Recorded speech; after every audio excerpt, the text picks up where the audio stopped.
Let's get ready with me in Ayodhya. सबसे पहले good vibes का लेवेंडर एसेंस वाला मॉइस्चराइज़र लगा लेंगे, मेरा फेवरेट। उसके बाद से ये आयुका का सनस्क्रीन और फिर पिंक कलर का ब्लश।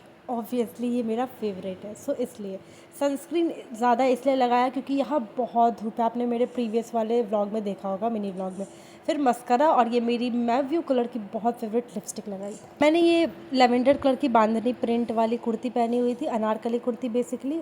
और उसके बाद से ये रेड कलर की बिंदी लगा ली और ये मेरे पास गोल्डन हुप्स थे तो मैंने वो पहन लिए क्योंकि मैंने सिल्वर वाला पहले ही पहन चुकी थी इस वजह से। और उसके बाद से मैं सच में बहुत प्रिटी लग रही थी, आई नो। एंड ऑब्वियसली कुछ भी पहनने से पहले मम्मी से पूछना पड़ता है कि सही लग रहा है कि नहीं।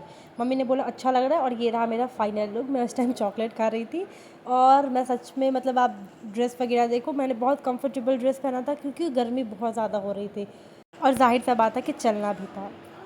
तो ये लुक मैंने राम मंदिर के लिए क्रिएट किया था।